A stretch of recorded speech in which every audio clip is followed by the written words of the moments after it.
Certo dia, magiando a central do Brasil, deparamos com um aglomerado de pessoas olhando por cima da murada da linha férrea para algo lá embaixo.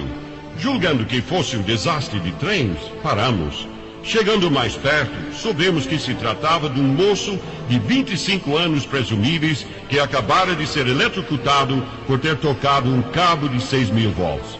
Lá, deitado à beira dos trilhos, parcialmente coberto de jornais, estava o seu cadáver. Vi que a perna e o braço haviam sido literalmente torrados pela corrente elétrica. Indagando entre os espectadores da triste cena, verifiquei que o jovem infeliz perdera a vida numa tentativa de apanhar um papagaio de papel, ou pipa, como dizem aqui, que estava embaraçado num fio de alta tensão. Ele subira a estrutura metálica que sustenta uma série de cabos, tentando transpor 3 desses para poder chegar ao papagaio. Seu próprio pai o avisara que não se aventurasse em tal loucura, de arriscar a vida por causa de nada, ainda mais que o vento soprava bem forte nessa tarde. Mas ele tentou a si mesmo. Contudo, antes de chegar ao papagaio, ele tocou em um dos fios e instantaneamente transformou-se em tocha humana e perdeu a vida. O cadáver caiu ao leito da ferrovia, uma distância de 10 metros. O que deixou a todos nós consternados foi ver um homem tão imprudente pôr a vida em perigo para apanhar um insignificante papagaio de papel. Se fosse um menino, poderíamos desculpá-lo, mas um homem, e bem avisado, essa não. O incidente pôs-me a pensar no valor incalculável da alma humana. Lembrei-me do versículo que Jesus pronunciou em Marcos 8,36. Que aproveitaria o homem ganhar todo o mundo e perder a sua alma? Jesus abordou este profundo assunto a fim de salvar as almas dos homens. Nessa ocasião, Jesus interrogava seus discípulos sobre a opinião deles a seu respeito. Foi então que Pedro exclamou em suas famosas palavras: Tu és o Cristo, o Filho de Deus vivo. Servindo-se dessa declaração básica, Jesus passou a ensinar-lhes que a salvação da alma depende da morte de Cristo.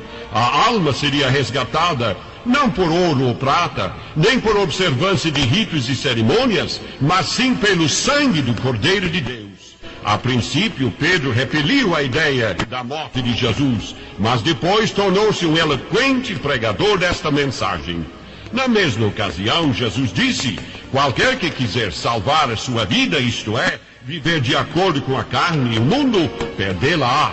Mas qualquer que perder a sua vida, isto é, entregar a sua alma nas mãos do Senhor e aceitar a redenção efetuada no Calvário, por amor de mim e do Evangelho, esse a salvará. As palavras "por amor de mim" indicam que a salvação da alma depende exclusivamente da nossa relação pessoal com Cristo. Não há outro Salvador. É muito importante notar também que é o homem que decide o seu próprio destino, por aceitar ou rejeitar a oferta de Cristo. Jesus disse: qualquer que quiser salvar a sua vida. O homem possui o livre-arbítrio, o direito inviolável que lhe faculta a opção de servir a Deus ou servir a Satanás. Jesus convida: vinde a mim. Quem aceita o convite, o faz com fé e humildade. O caminho da cruz não agrada à grande maioria dos homens, pois não querem perder o que chamam de vida e dão as costas a Cristo, seguindo o mundo. Como fica patente que só existem então 2 caminhos, 2 senhores a seguir e só 2 destinos na eternidade. Entre as 2 alternativas, todo homem terá que escolher uma. Mesmo o desinteresse pelo assunto e a neutralidade fingida que Pilatos evidenciou já constituem tacitamente a escolha do caminho da ruína eterna. Claro que Satanás tenta todos os homens, procurando por todos os meios destruí-los. Como no caso do moço eletrocutado, Satanás arranja seus papagaios coloridos que atraem os incautos.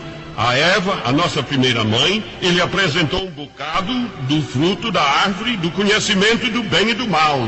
Comendo dele, ela e o marido, Adão, foram expulsos do jardim do Éden.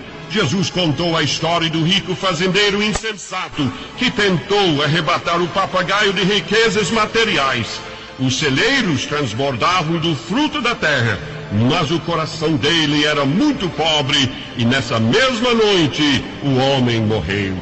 Outro papagaio que já destruiu muitos reis é a cobiça do poder. Pilatos tentou desembaraçar esse papagaio e foi fulminado, morrendo como suicida, segundo as lendas.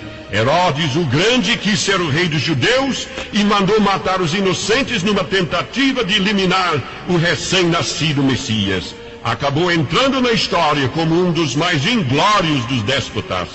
Um outro rei, Herodes, teve a coragem de aceitar as honras pertencentes só a Deus e morreu comido de bichos.